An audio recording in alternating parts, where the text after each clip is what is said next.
I tested every metal smart business card to see which one was the best. While metal cards are always the most premium looking cards that are sure to impress when networking, they often come at the cost of quality. Sometimes they're hard to tap with your phone simply because they're metal. Sometimes the quality is just off in comparison to other cards you can buy. So when you're spending up to $240 on a metal card, which one is the right choice? Use the chapters below to jump to a specific section, and stay tuned at the end for a summary of this comparison. Starting with the print quality, we're looking up close to see which one is the best. Starting with Link, we can see a really high quality product with strong attention to detail in the engraving process. It has this sort of matte finish that adds to the premium feel. I don't see any defects up close here in the lettering or even in the VittorTech logo here. All around, it feels really premium and the engraving is raised a bit for a nice texture. On the back, there's a QR code with unique branding for these cards that are using app clips, which we'll get to a little bit later on. And then here there's a cutout where you tap the card for NFC. All around, a really thin and light card, but heavy enough to feel premium in the hand. Next up, we've got Wave, and the quality here is really nice. A more simple background with no real texture.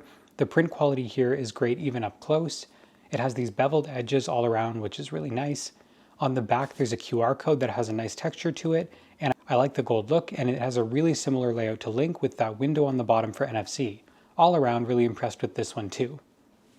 Next up, we've got Popple, and this one is the more unique design where it's printed in the center of with a metal border, so you can actually tap on the front, unlike most of the others. The design is textured, but it's slightly lower quality here. You can see close up it has some blur with the icons, which I don't like. Flipping it over to the back, you've got their QR code and another pass-through window for tapping with NFC.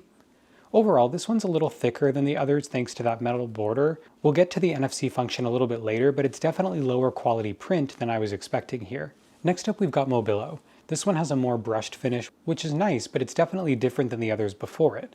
The design was well engraved, no visible faults here on their side. It's raised, and even on the small letters of the logo, I can't find any defects here, so that's great to see. On the back, you have the QR and a very small cutout for tapping. We'll see how that holds up in the next test. All around, it has a lot of weight to it. It's a little thicker than the others. You can see some marks on the side, which is the engraved design going edge to edge, which is actually great to see. Overall, a little heavier than I would have wanted, and the brushed finish is kind of up to your taste. Next up, we have the Ovu card. The design is brushed stainless steel, giving a unique look compared to the others in this video. The design isn't as raised as the others, so it's subtle here, which isn't necessarily a bad thing. The thing about this card is that it hasn't been handled much, but I am seeing some marks on it. And getting to the sides, I actually feel like this is bent, which I would have expected on a card that's years old, sure, but I haven't used this thing more than 4 to 5 times, and I find that a little bit concerning with this one. On the back, the full thing is a cutout, but something about this print just feels low quality. Now I know it sounds harsh, but the cost of this thing is so high, which we'll get to later, that I would expect much higher quality. And considering they have such a nice quality landing page, I would expect this to have the highest quality card. Next up, we've got Vice. Taking a look here, we can see a little trouble with the engraving on small objects. It has a brushed finish in the design, which is noticeable and I don't love. It has these noticeable lines throughout the engraving, which make it look a lot lower quality.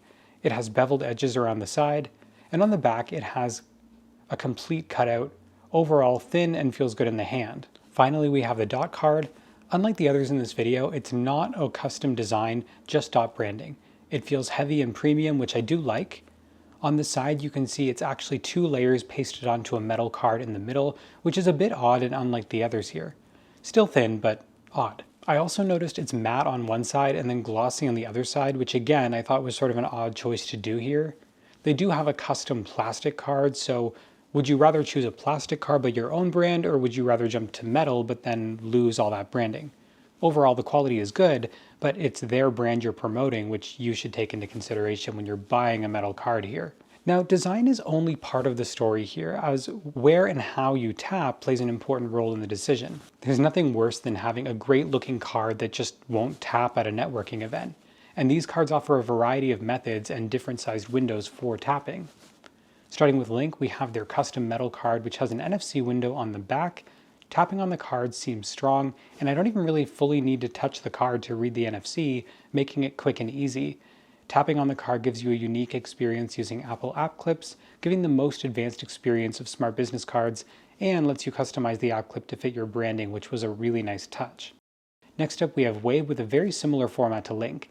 You can see it's slightly less strong here, needing to tap a little closer than Link does. Next up, we've got Popple, and what's great about this card is the NFC windows on the front and the back, and it's the only card to do this.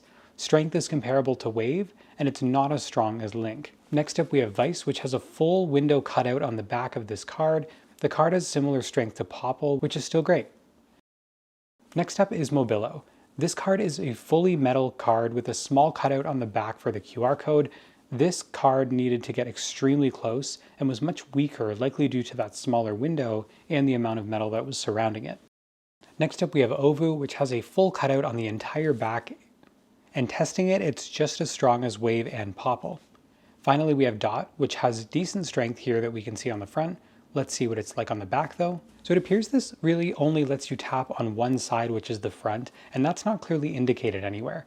I'm not sure why they wouldn't add tapping functionality to both sides for this one, which just seems a little bit confusing. That's the print quality and strength of these cards, but a larger part of the story is where these cards lead to, what the quality of their profile pages look like, and their advanced functionality. For those answers, stay tuned for the Ultimate Smart Business Card Comparison, which I do every single year on the channel. In my overall summary, you can see that we rated in terms of NFC strength, print quality, and considered the price in US dollars as a factor. Overall, the best rated print and NFC strength was Link, with a perfect print quality and strong NFC strength tapping without contact on the card, coming in at a total price of $89.99 US. An honorable mention to Popple with decent strength, and although the print quality wasn't where I wanted it to be, the ability to tap on both sides of the card and the high quality app and landing page are worth noting. Another honorable mention to our runner-up Wave, which matched the print quality of Link for a perfect score, coming in just slightly lower at a 4 out of 5 in NFC strength. It's worth mentioning that Ovu scored 4 out of 5 on strength, but a low 2 out of 5 on quality due to the durability of the card and the wear and tear with very minimal use, all factored in when the price is significantly higher than competitors on the market. Dot also would be at the bottom of my list for their metal with a lower NFC strength and only the ability to tap on one side and the lack of custom branding, so you're promoting their brand if you choose metal. The overall top choice for quality versus cost is Link, scoring 5 out of 5 on NFC strength, print quality, and coming in at $89.99. Now this video was obviously just scratching the surface on digital business cards and didn't dive deep into the landing pages and the functionality or the optional subscriptions of these cards. For answers to all of that, stay subscribed for the annual Smart Business Card Comparison, which comes at the end of each year. If you have any questions about these metal cards, leave a comment down below. As always, thank you guys so much for watching, and I'll see you in the next one.